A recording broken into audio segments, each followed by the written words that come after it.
Hi hello నమస్తే, నేను మీ కట్ట కార్తీక్. జగన్మోహన్ రెడ్డి గారి బంగారుపాలెం పర్యటన కొనసాగుతూ ఉంది. పోలీస్ ఆంక్షలతోటి దాదాపు 1000 మంది పోలీసులతోటి భద్రత కల్పిస్తూ ఉన్నారు. 12 చెక్ పోస్టులు కూడా ఏర్పాటు చేశారు.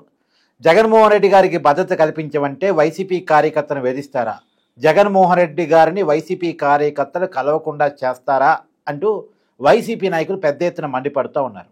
నిజానికి జగన్మోహన్ రెడ్డి గారి బంగారుపాలెం పర్యటన ఉద్దేశం ఏంటి?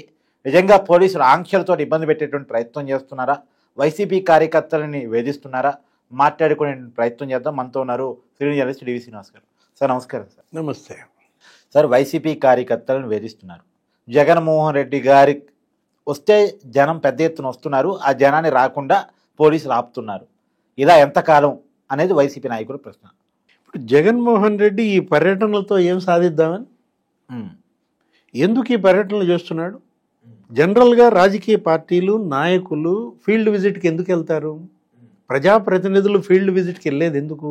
ప్రజల సమస్యలు తెలుసుకుని ఆ ప్రతినిధి అక్కడ చట్టసభల్లో దాన్ని ప్రశ్నించాలి, ప్రభుత్వాన్ని నిలదీయాలి. మీరు అసలు చట్టసభకి వెళ్ళటం లేదు, అసెంబ్లీకి ఎగ్గొట్టడం ఏంటి? ఈ పరామర్శల పేరుతో ఈ దాడులేంటి? యాత్రల పేరుతో ఈ యుద్ధం ఏంటి? పరామర్శకి వెళ్తే ఎంతమందితో వెళ్తారు? ఎన్ని వాహనాలతో వెళ్తారు? సమీపంలో నీకు ఎన్నికలేమీ లేవు. యాక్చువల్గా బల ప్రదర్శన ఎప్పుడు చేస్తారు? ఎలక్షన్స్ టైంలో చేస్తారు. సిద్ధం సభలు మనం చూసాం. ఏది ఒక్కొక్క సభకి 150 కోట్లు 100 కోట్లు ఖర్చు పెట్టారు. వేల ఆర్టీసీ బస్సులు పెట్టారు. ఇప్పుడు ఒక్కొక్క సభకి మనం చూసినట్లయితే 4000 బస్సులు 3000 బస్సులు ఆర్టీసీ బస్సులు. డబ్బు ఉంది, తరలించారు. ప్రజల్లో అపోహలు సృష్టించి మాకేదో ఇంత బలం ఉందని చాటుకునే ప్రయత్నం చేశారు. ఎంత బలం ఉందో ఎన్నికల్లో తేలిపోయింది. ఎవరు వచ్చిన జనం ఎవరు? జగన్మోహన్ రెడ్డి ఓటే లేదు. ఆయనకి 11 స్థానాలు ఎందుకు వచ్చాయి మరి? ఇప్పుడు మనం చూసాం, ఇప్పుడు అసలు మామిడి సీజన్ ఉందా? ఇదే నెల. ఇప్పుడు మీరు జూలై 2nd వీక్లో వెళ్ళి మామిడి రైతులంటే మేలో వెళ్ళాలి. ఇప్పుడు మామిడి మీకు దిగుబడి వస్తుంది. అప్పుడు ఆ సమయంలో రైతుల కష్టాలేంటి? అప్పుడు వాళ్ళకి అండగా ఉండి అటు కేంద్రం పైన ఒత్తిడి తేవటం, రాష్ట్రం పైన ఒత్తిడి తేవటం. నిజంగా నీకు మామిడి రైతుల పైన గనక సానుభూతి ఉంటే 2 నెలల క్రితమే నువ్వు లేఖ రాసేవాడు. అవును, లెటర్ ప్యాడ్స్ లేవా? లేఖ రాసే పిఏ లేడా? పిఎస్ లేడా? అంటే సంతకం పెట్టడానికి నీకు తీరిక లేదా? ప్రధానమంత్రికో, కేంద్ర ఆర్థిక మంత్రికో, వాణిజ్య మంత్రికో, వ్యవసాయ మంత్రికో లేఖలు ఏమన్నా రాసావా? ఇప్పుడు ఇవాళ ప్రభుత్వం సమస్య పైన స్పందించకపోతే నువ్వు నిలది. నీ హయాంలో ప్రభుత్వ స్పందన ఎలా ఉంది? ఇప్పుడు కూటమి ప్రభుత్వం ఏర్పడ్డాక చంద్రబాబు ప్రభుత్వ స్పందన ఎలా ఉంది? కేజీ 12 రూపాయలు ఇచ్చి కొనుగోలు చేస్తున్నారు. మరి నువ్వు కొన్నావా? నీ హయాంలో మామిడి రైతులు 5 ఏళ్లలో కష్టాలు పడలేదా? నేను కొంతమంది రైతులతో మాట్లాడాను సార్. జగన్మోహన్ రెడ్డి గారిని జగన్మోహన్ రెడ్డి గారు వచ్చి ఇక్కడ ప్రశ్నించాల్సింది ప్రభుత్వాన్ని కాదు, ఇక్కడ ఒక సిండికేట్ వ్యాపారం నడుస్తుంది. అది పెద్దిరెడ్డి గారి నాయకత్వం నడుస్తుంది. జగన్మోహన్ రెడ్డి గారితో కలిసి ఆ పెద్దిరెడ్డి గారు కూడా పర్యటిస్తారు. ఆయన్ని మరి ప్రశ్నిస్తారా? జగన్మోహన్ రెడ్డి గారు ఎందుకు ఇట్లా సిండికేట్ చేసావు, ఎందుకు 3 రూపాయలు అంటో 4 రూపాయలు అంటో 5 రూపాయలు అంటో కేజీకి, ఏంటి ఇది కరెక్ట్ కాదు కదా అని ప్రశ్నిస్తారా అని అడుగుతున్నారు రైతులు. ఈరోజు అతను బంగారుపాలెం వెళ్తూ కుడివైపునేమో పెద్దిరెడ్డి, ఎడం వైపునేమో ప్రకాష్ రెడ్డి. పెద్దిరెడ్డి రామచంద్రారెడ్డి ఎవరు? PLR foods. ఏది మీరు చెప్పిన మామిడికాయలు కొన్న కంపెనీ. 2 రూపాయలు కొన్నారు, 3 రూపాయలకి అమ్మమని మెడ మీద కత్తి పెట్టారు. ఇటు పక్క ఉన్న ప్రకాష్ రెడ్డి ఎవరు? CGR foods. కిలో 2 రూపాయలు 3 రూపాయలు. తోపుతుంది ప్రకాష్ రెడ్డి సార్. ఆ ప్రకాష్ రెడ్డి వేరు. ఇతను ప్రకాష్ రెడ్డి, ఇతను పారిశ్రామికవేత్త, వైసీపీ నేత. Okay okay. అంటే 2 రూపాయలు 3 రూపాయలు కొన్నాళ్ళని పక్కన పెట్టుకుని నువ్వు మామిడి రైతుల దగ్గరికి వెళ్ళి మొత్తం వాళ్ళకే అమ్మండి అని సిండికేట్ మద్దతుకి వెళ్తున్నాడా? జగన్మోహన్ రెడ్డి ఇవాళ పర్యటన రైతుల పరామర్శ, సిండికేట్ పరామర్శ. ఇప్పుడు అసలు కంప్లీట్ దిగుబడి అయిపోయింది. 90% అమ్మేశారు. ఇంకా వాళ్ళ దగ్గర ఎంత ఉంది? 10%. 3.5 లక్షల టన్నులు కొంది ప్రభుత్వం. 12 రూపాయల చొప్పున ప్రభుత్వం 4 రూపాయలు ఇచ్చింది. ఇండస్ట్రీస్ 8 రూపాయలు వేసుకున్నాయి. ఇంకా ఉన్నది 1.5 టన్నులు. ఈ 1.5 టన్నులు నీకు ఎంత వచ్చింది అసలు మా బంగారుపాలెం యార్డుకి? 90% ఇండస్ట్రీస్కి వెళ్ళుద్ది, 10% ఇక్కడికి వచ్చేది. అంటే జగన్మోహన్ రెడ్డి ఇవాళ మాట్లాడుతూ ఏమంటాడు, నేను వచ్చాను కాబట్టి అచ్చెన్నాయుడు ఢిల్లీ వెళ్ళాడు అంటాడు. నేను వచ్చాను కాబట్టి ఈ ప్రభుత్వం 4 రూపాయలు అదనంగా వచ్చి ఇస్తోంది అంటాడు. అంటే నీ కోడి కూస్తేనే చంద్రబాబుకి తెల్లారుద్దా? ఇవాళ జగన్ కోడి కూస్తేనే చంద్రబాబుకి తెల్లారుతుందా? మనకు అర్థం కావట్లా. నువ్వు ముఖ్యమంత్రి అదే నిజమై ఉంటే ఆ 2 నెలల క్రితం వచ్చి ఉంటే జగన్మోహన్ రెడ్డి గారు పర్యటనకు వస్తున్నారు కాబట్టి ఇంకొక 4 రూపాయలు అదనంగా పెంచేవాళ్ళేమో, సరైన టైంలో సరైన నిర్ణయం పోవాలేమో. అంటే సిపిఐ నారాయణ అన్నాడు, జగన్మోహన్ రెడ్డి చావుకి పెళ్లికి ఒకటే మంత్రం అంటున్నాడు. చావుకి పెళ్లికి ఒకటే మంత్రం అంట జగన్. ఇదెక్కడి చోద్యం అంటే నువ్వు ఒక జోకర్ అయిపోయావు. అరే ప్రతి ఒక్కళ్ళు నవ్వటమే. ఇంతగా నగుబాటు పాలైన నాయకుడిని మొదటిసారి చూస్తున్నాం అన్నమాట. మనం చూసాం పొగాకు వెళ్ళాడు, అవును, పొదిలి పర్యటన, పొగాకు రైతులు. నువ్వు పొగాకు 6,000కే కొనమని జీవో ఇచ్చావు, వాళ్ళు 12,000 కొన్నారు, కొనిపించారు కేంద్రంతో. 250 కోట్లు ఒక్క టొబాకో రైతులకి బెనిఫిట్ చేసినటువంటి ప్రభుత్వం దేశంలో ఇది ఒక్కటే. అవును. ఇప్పుడు మామిడి రైతులకు 260 కోట్లు అంట.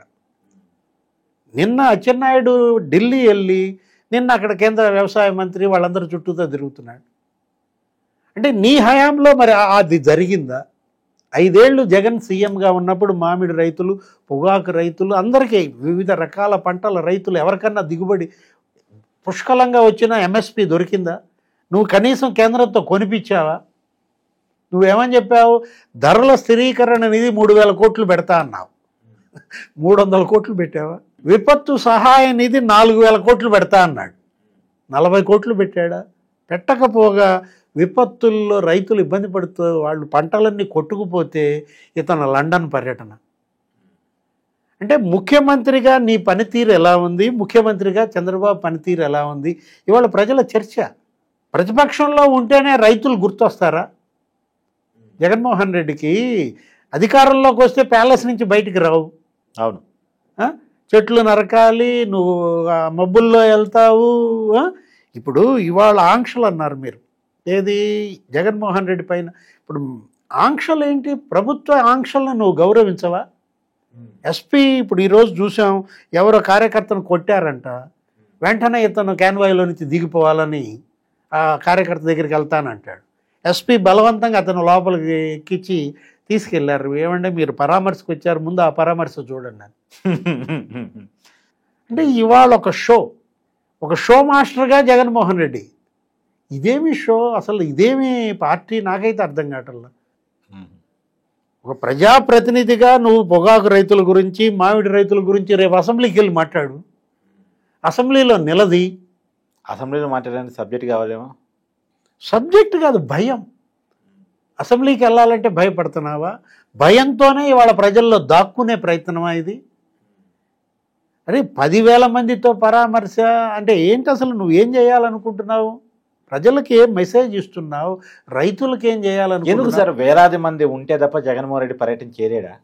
అంటే ఇప్పుడు ఇదేమన్నా షెడ్యూల్ పెట్టుకున్నాడా? ఇప్పుడు నెలకు ఒక పర్యటన, ఒక దాడి, ఒక ప్రెస్ మీటు, 5 రోజులు యలహంకలో, 2 రోజులు తాడేపల్లిలో, ఎవరైనా చచ్చిపోతే వెళ్ళి ఆ శవాలని పరామర్శ, పలకరింపు. ఇదేమి షెడ్యూల్? ఇప్పుడు ఫీల్డ్ విజిట్కి వెళ్ళొద్దని మనం చెప్పాం కార్తీక్. వెళ్ళాలి కూడా సార్. నాయకుడిగా, ప్రజాప్రతినిధిగా క్షేత్రస్థాయిలో పర్యటించాలి, ప్రజల సమస్యలు తెలుసుకోవాలి. కానీ ఆ సమస్యల గురించి గళం ఎక్కడ వినిపించాలి? అసెంబ్లీలో వినిపించాలి. అసెంబ్లీలో వినిపిను, అసెంబ్లీలో మాట్లాడను, అసెంబ్లీకి వెళ్ళను, రోడ్డు మీదే మాట్లాడతా. ఇదే సోజ్యం. రోడ్డు మీద మాట్లాడినా సమస్య ఉన్నప్పుడు కదా పోవాల్సింది. చేతులు గాలేక ఆకులు పట్టుకున్న చందంగా అదే మాట అన్నారు. అది కూడా అన్నాడు సిపిఐ నారాయణ. ఏది చేతులు గాలేక ఆకులు పట్టుకోవటం ఏంటి? ఇప్పుడు చేతులు కాలాయి నీకు, 151 స్థానాల నుంచి 11 స్థానాలకి దిగజారిపోయావంటే ఎంత గాలిని?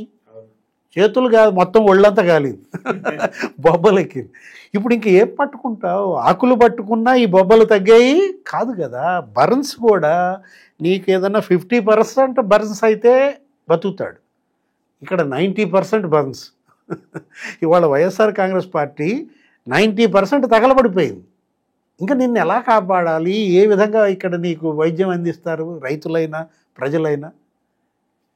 ఒక విధంగా చెప్పాలంటే ఇవాళ పోతున్నాడు కదా, పార్టీ నుంచి కానీ తన వైపు నుంచి కానీ ఏమన్నా పరిహారాన్ని రైతులకు ప్రకటిస్తాడా అనేటువంటిది చాలా మంది అడుగుతున్న మాట. అధికారంలో ఉన్నప్పుడే ఏమీ చెయ్యనాడు, ఏ సహాయం అందించనాడు, ప్రభుత్వ సొమ్మే ఇవ్వనాడు, ఇవాళ సొంత సొమ్ము ఎలా ఇస్తాడు, ఏం పరిహారం ఇస్తాడు? ఇప్పుడు మనం చూసాం ఏంటి, అదేంటి బుడమేరు, ఆ బుడమేరు పొంగి ₹1 బెజవాడ ప్రకటించాడు. మునిగిపోయింది. ఎక్కడున్నావు నువ్వు? పరామర్శించావా? అరే ₹1 ప్రకటించాడు, ₹1 ఇవ్వలేదని హోమ్ మినిస్టర్ మొన్న అనిత అసెంబ్లీలో చెప్పింది. అదేమంటే బొత్స సత్యనారాయణ లేచి మేము పాల ప్యాకెట్లు ఇచ్చామని చెబుతున్నాడు. ₹1 ఎన్ని పాల ప్యాకెట్లు పంచవచ్చు, ఎన్ని వాటర్ ప్యాకెట్లు పంచవచ్చు, ఎన్ని మజ్జిగ ప్యాకెట్లు పంచవచ్చు. అంటే జగన్మోహన్ రెడ్డి ఇవాళ అవకాశం ఇచ్చినప్పుడేమో దుర్వినియోగం చేసుకున్నాడు.